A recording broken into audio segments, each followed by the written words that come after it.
नंतर तुमचं पुन्हा एकदा स्वागत। तुम्ही पाहताय न्यूज 18 लोकमतवर बडे मुद्दे।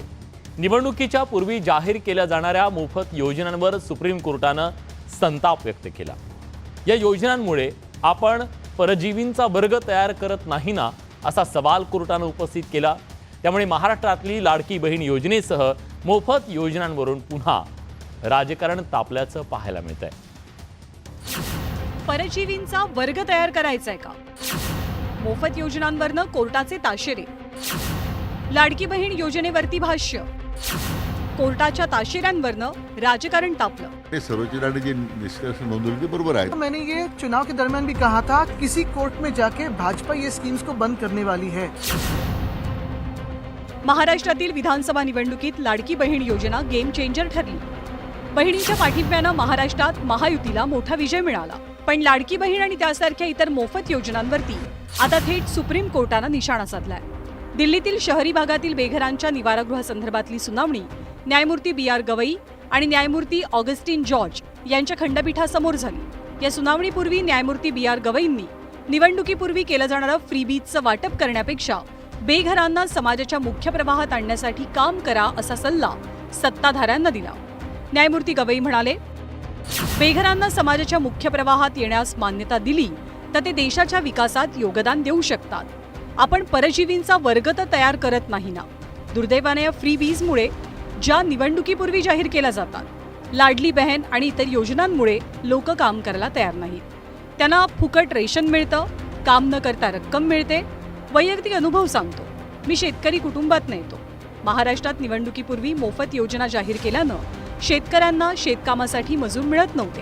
फ्रीबीजमुळे काही राज्य मोफत धान्य देतात, त्यामुळे लोक काम करायला तयार होत नाहीत। लाडकी बहीण योजनेसह मोफत योजनांवरती कोर्टाच्या ताशेऱ्यांचं सर्वसामान्यांनी सुद्धा स्वागत केलंय। मी शासनाचा निषेध करतो की ते जनतेला आणि सुशिक्षित बेकारांना आळशी बनवत आहे।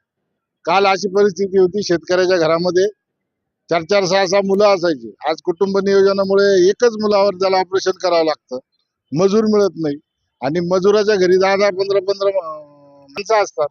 त्याला 1 क्विंटल 1.5 क्विंटल धान्य जर फुकट मिळालं तर तो 50 किलो धान्य खाऊन 1 क्विंटल धान्य मजूरच विकायला आणतो। त्याच्यामुळे शेतकऱ्याचं धान्य पटून राहतं। जर शेतामध्ये कामगारच मिळत नसतील तर आमच्यासारख्या लाडक्या बहिणी नुसत्या काय कामाच्या? कारण शेतात कामगार मिळाला नाही तर शेतात धान्य उगवलं जाणार नाही आणि शेतात जर धान्य नाही उगवलं जाणार तर आपल्याला खायला काय मिळेल? ह्या सगळ्या गोष्टीचा सरकारने पुनर्विचार करावा आणि खरं तर कुठेतरी बहिणी आळशी करतोय का आपण ह्या निमित्ताने, ह्याचा पण विचार झाला पाहिजे। त्याचवेळी सत्ताधाऱ्यांनी देखील कोर्टाच्या ताशेऱ्यांवरती काहीशी सावध भूमिका घेतली। राज्याचे जलसंपदा मंत्री विखे पाटलांनी कोर्टाचं निरीक्षण योग्य असल्याचं म्हटलं। ते सर्वोच्च न्यायालयाने जे निष्कर्ष नोंदवले ते बरोबर आहेत, कारण या सगळ्या फ्रीबीजमध्ये अनेक प्रश्न आहेत। शेतीमध्ये मजूर मिळत नाही किंवा अडचणी आहेत, पण मुद्दा असा आहे की शेवटी त्यासाठी योजना बंद करता येत नाही। त्याला काही वेगळे पर्याय असू शकतात का, की काही त्याला ह्या सगळ्या योजनेतून काय अकाउंटेबिलिटी आणता येईल का? हा एक वेगळा पर्याय असू शकतो, पण मला वाटतं त्याच्यावर एक वायडर डिबेट होण्याची आवश्यकता आहे। लाडकी बहीण योजना आणि इतर मोफत योजनांवरती कोर्टानं ताशेरे ओढल्यानंतर महाविकास आघाडीनं सरकारच्या भूमिकेवर संशय उपस्थित केलाय। याद होगा तो मैंने ये चुनाव के दरमियान भी कहा था कि कहीं ना कहीं किसी कोर्ट में जाके भाजपा ये स्कीम्स को बंद करने वाली है।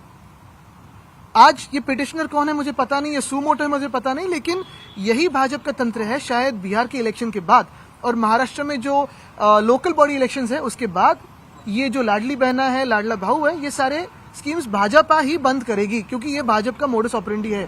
सद्यस्थितीत देशातील विविध राज्यांमध्ये मोफत योजना सुरू आहेत। मध्य प्रदेश, पश्चिम बंगाल असो की महाराष्ट्रातील लाडकी बहीण योजना, प्रत्येक पक्ष सध्या अशा मोफत योजनांमधनच सत्तेचा मार्ग शोधण्याचा प्रयत्न करताना दिसतोय। आता कोर्टानं याच मोफत योजनांवरती बोट ठेवलं, त्यामुळे येत्या काळात लाडकी बहीण योजनेचं नेमकं काय होतं हे पाहणं महत्त्वाचं असेल। Bureau report, news 18 Lokmat.